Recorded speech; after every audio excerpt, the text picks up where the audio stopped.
Swayam Prabha. Digital India. Educated India.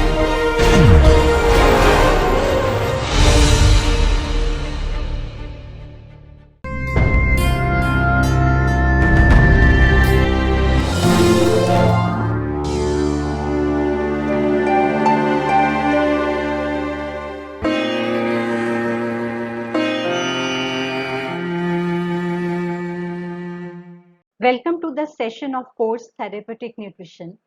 This is our fourth module, that is Etiology, Clinical Features and Nutritional Management of Weight Imbalances. And this is the fourth lecture in which we shall be studying about nutritional management of underweight. I am Dr. Jaspreet Kaur, presently working as Assistant Professor in Government College for Girls, Ludhiana, Punjab, affiliated to Punjab University, Chandigarh. And this project is funded by DTH Swayam Prabha, MHRD, New Delhi. In the previous lectures of this module, we had studied about the management of one type of weight imbalance, that was overweight. And we studied the basics of body composition. Then we studied what are adipose tissues and their distribution. Then we studied how our body regulates its constant weight. And then we studied etiology, assessment, and type of overweight and obesity.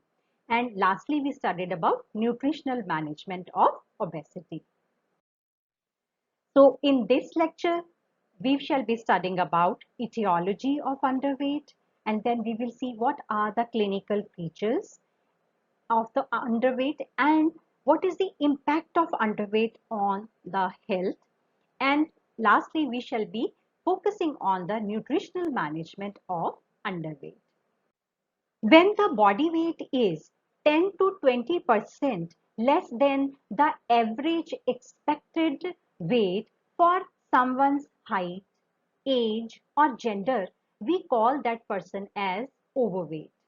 And in underdeveloped countries or developing countries, this problem is usually associated with poverty or poor living conditions, or it could be because of some long-term disease also. However, in some conditions where there is physiological difficulty, which can actually make the weight gain difficult process, and maintenance of weight could be affected because of certain physiological conditions. According to World Health Organization, 462 million adults, they are underweight world over. And coming to children, 47 million children under 5 years of age, they are wasted. And 14.3 million, they are severely wasted. And 144 million, they are stunted. That is the world over situation. And around 45% of deaths among the children under 5 years of age, they are linked to undernutrition. So that indicates that how prevalent underweight is in whole world. Now coming to the scenario in our country, here half of Indian rural population is marked as underweight, and out of this population, up to 3/4 they are classified from the deprived communities. And chronic energy deficiency, which is the main cause of underweight here, is due to chronic food deficiency. So let's study what is the etiology, or what are the causes of underweight. The first and foremost cause of underweight is inadequate intake of food, which is poor in quality or poor in quantity or both. And secondly, it could be because of poverty and ignorance, where people, they cannot afford adequate food, and they are again unaware of what are the cheap or nutritious food alternatives. And along with that, many of our persons in the deprived societies, they are actually starving. And along with that, there could be some psychological factors, such as patients who are having mental illnesses, or persons who are having some eating disorder like anorexia nervosa, they refuse to eat food adequately. Then increase physical activity without increase in food intake, which leads to energy deficit. When people, they are exercising more, they are working out more without increasing their food intake. And then people who are tense, who are very active, or rather I would say overactive, who are nervous, and they get too little rest, that also increases the energy deficit in them, and it can lead to weight loss and underweight. And then malabsorption due to vomiting or diarrhea, that also leads to poor nutrition absorption, and this may be due to some gastrointestinal disturbances or because of prolonged use of laxatives. Then along with that, there could be some pathological conditions, such as it could be chronic fever, and in which the appetite is very low and energy needs, they are increased substantially, so it can cause weight loss. And then along with that, cancer, infections, they also increase the metabolic demands of the body, and they drain away the nutrient reserves. Certain hormone imbalances like hyperthyroidism, they increase the basal metabolic rate, and the energy needs of a person, they are increased substantially. And it may cause weight loss if the intake of the person is not increased. And then generalized weakness of unknown origin could be one of the reason, because such peoples, they will eat less and they will feel full with lesser food when we compare it to the intake of normal weight persons. So we can classify the underweight according to the recorded BMI of a person. According to World Health Organization, if the BMI is less than 18.5, we will classify that person as underweight. And when it is ranging between 17 to 18.49, we call that person as mild thinness. And if it is still lowered, that is between 16 to 16.99, we call that person as moderate thin. And when it is less than 16, we call it severe thinness. Now let's focus on the problems associated with the underweight. So what are the limitations? Here, among adults, the underweight, it could actually reduce the capacity of sustained heavy work, and it can lead to lower productivity. And underweight pregnant women, they have higher chances of getting underweight babies, and it increases the chances of complications during the pregnancy, which will lead to preterm and smaller babies. It can be leading to progressive illness, and the resistance to infection could be lower. And actually, the problem of stunting can worsen among children. And the age of menarche could also be delayed by about 1 to 2 years among young girls. Among starved children or adults, the fatty tissues, they are lost, and the skeletal and heart muscles, they are actually lowered, and the small intestine loses the absorptive power to a large extent, and this results in lower blood pressure. There would be marked emaciation, it would lead to loss of hair, and the skin will become inelastic. Now, this condition does more harm to infants and small children, and it will cause mortality and morbidity among them. Underweight and generalized malnutrition increases the healthcare cost. It will reduce the productivity. It will slow down the economic growth, and which will perpetuate a cycle of poverty and ill health, as we have seen this condition in many underdeveloped and developing states. Now, let's study how to manage undernutrition. So here the first and foremost thing is to seek what is the cause, what is the direct reason which should be treated. And it has to be planned in accordance to the suitability of the therapy, and it has to be according to the economic status of the person, his living conditions, and presence of any kind of disorder leading to underweight. So an important goal of management of underweight is that it should be combined with the dietary counseling, because proper dietary counseling will help in building good eating habits, and along with that it will help in selection of proper foods for good weight gain and its maintenance. And treatment must be given for any accompanying disease. So let's study the objectives of diet therapy for underweight. The first objective is to restore the body weight to normal, and secondly, to rebuild the body tissues and nutrient stores along with restoring the normal health, then maintain desirable body weight and good nutritional status. The RDA of energy for an underweight person would be higher. We need to increase around 500 kilocalories daily to achieve a weight gain of half kg in a week.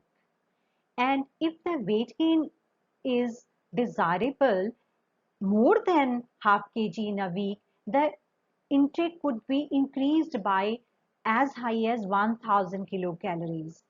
The energy needs, they are still higher in conditions where the gastrointestinal tract disturbances, they are interfering with the absorption.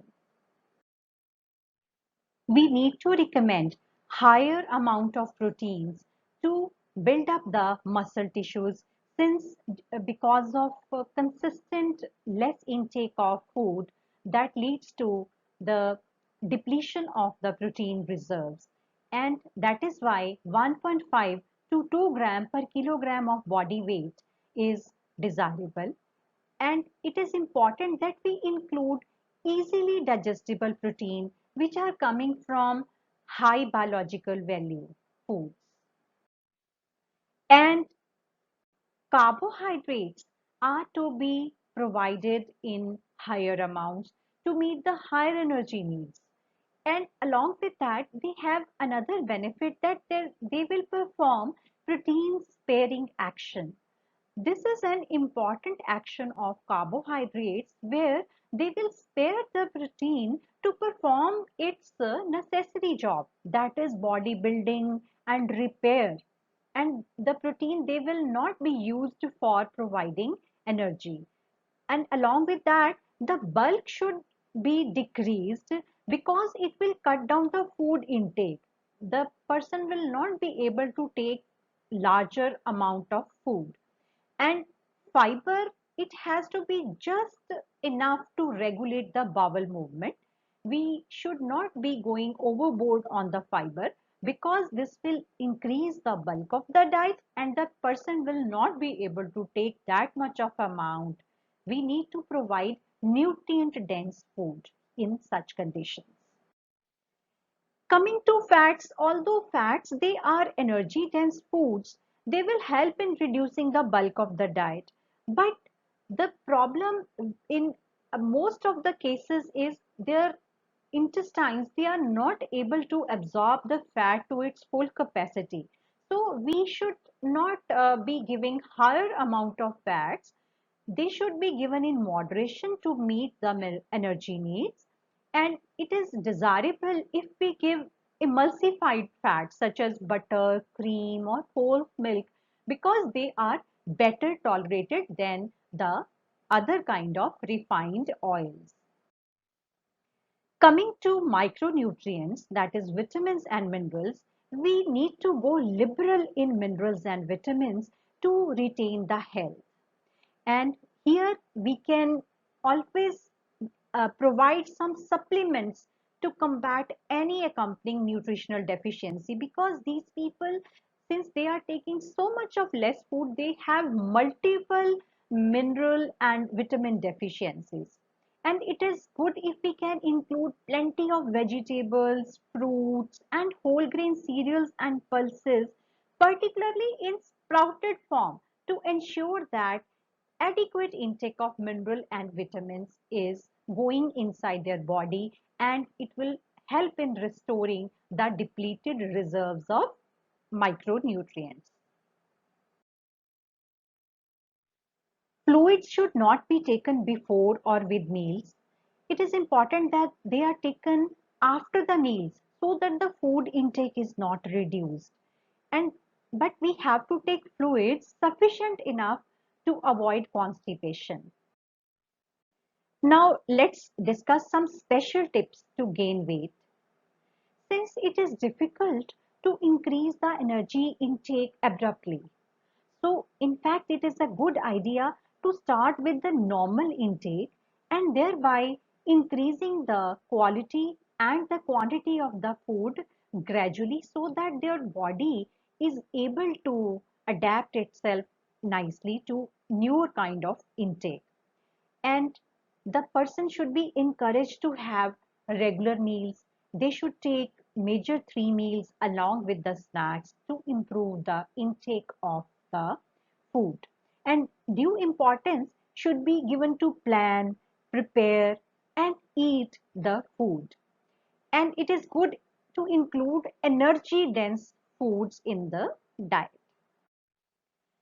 And the serving size can be increased by using bigger plates, and then we can go for bigger katoris or bigger glass, so that the person is able to take the larger amount of food without being psychologically feeling that I am taking larger amount of food.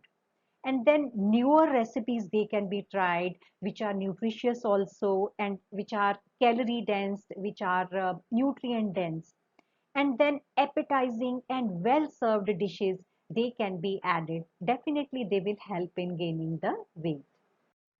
And it is good if we eat the food in good ambience and in presence of our friends or families, because the person will feel like eating when the whole ambience is good.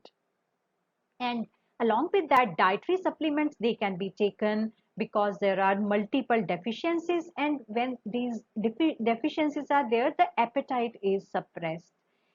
And along with that, a walk before the meal, that will also help in inducing hunger. So another important point is that a regular outdoor exercise is needed to stimulate the appetite. And along with that, it will also help in maintaining that the body is gaining on lean body mass also.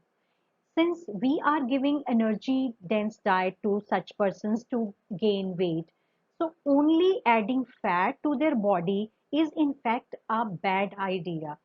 Once the person is exercising and doing any kind of physical activity, which could be light activity just like walking or doing stretching or doing some yoga asanas, they will actually help in preserving the lean body mass and adding some lean body mass along with weight gain, where the fat is also getting deposited because of positive energy balance.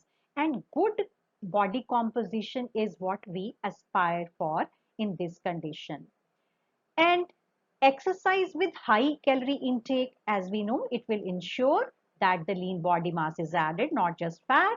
And constipation, we know it can actually reduce the appetite. You must have experienced this condition yourself also. So the bowel movement, it should be regulated by taking adequate fluids along with exercise, as we have just discussed, and adding fruits and vegetable in various forms, such as in we can go for salads, or we can go for fruit chaat or something like that. And synthetic drinks and soft drinks, alcohol, aerated drinks, taking too much of tea and coffee, they are providing empty calories. So they will reduce the appetite. So here the main focus is to add on nutrient density of the diet. So hence these things, they are to be avoided. So let's summarize what we have studied in this lecture.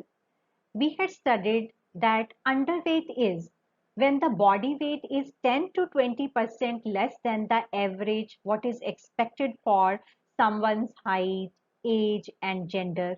Then we studied about its prevalence and we saw that this problem is there in underdeveloped countries and developing countries where this problem is associated with poverty, poor living conditions, or along with that, long-term disease could be one of the reasons. And then along with that, physiological difficulty in gaining and maintaining weight could be one of the causes. Then we studied the etiology of underweight, where we studied that the prime cause of underweight is inadequate intake of food, which is inadequate both in quantity and quality. Then we studied that another major cause is poverty and ignorance, where people they can't afford adequate food or and they are unaware of cheap and nutritious food and other alternatives, and starvation could be another reason. And increased physical activity without increase in food intake can also cause weight loss and resulting in the lower body weight. And then along with that, certain kind of malabsorption problem or certain pathological conditions such as fever, along with that cancer, infection, then hormonal imbalancing, yeah, along with that eating disorders, they could be one of the reasons. Then we learn to classify the underweight according to the body mass index. According to World Health Organization, we learned that if the BMI is less than 18.5, we call that person as underweight. And if the range is between 17 to 18.49, the person will be called as mild thin. And then if it is between 16 to 16.99, we call that person as moderately thin, but the person will be called as severely thin when his or her BMI is less than 16. And then we learned the management of underweight, where we emphasize that the direct cause of the underweight should be found and treated. And then we studied that the planning should be according to the suitability of the management, according to the economic status of the person, according to the living conditions of that person, and any disorder which is causing this problem. And this whole management should be combined with the dietary counseling so that the person is able to build good eating habits and he learns how to choose the foods in a proper way. And treatment should be given for any kind of accompanying disease.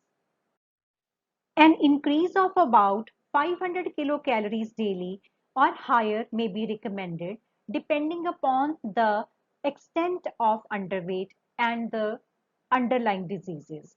The protein level should be increased and the RDA is around 1.5 to 2 grams per kg body weight. And high level of carbohydrates are needed to meet the higher energy needs. But here we have to manage the fiber content because we cannot provide high bulk food to that person. And fat has to be given only in moderation to meet the energy needs. Excess of fat could already worsen the existing malabsorption symptoms. Liberal amount of minerals and vitamins they are needed to regain health. Here we can always recommend some kind of supplementation so that the appetite of the person is restored, which is one of the main reason the patient is not taking adequate food.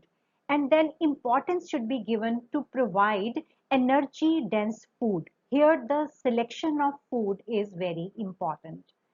And water, it should be taken only after meals so that the food intake is not reduced. The patient should be encouraged to avoid any condition causing constipation, and this condition can be dealt by taking ample amount of water, fiber, and rest along with some kind of exercise. And regular outdoor exercise is needed to stimulate appetite. This kind of exercise could be light to medium intensity. We encourage exercise so that the weight gain is accompanied by increase in the lean body mass along with the fat body mass, and the body composition of that person is improved. So this finishes our today's lecture on undernutrition. Thank you.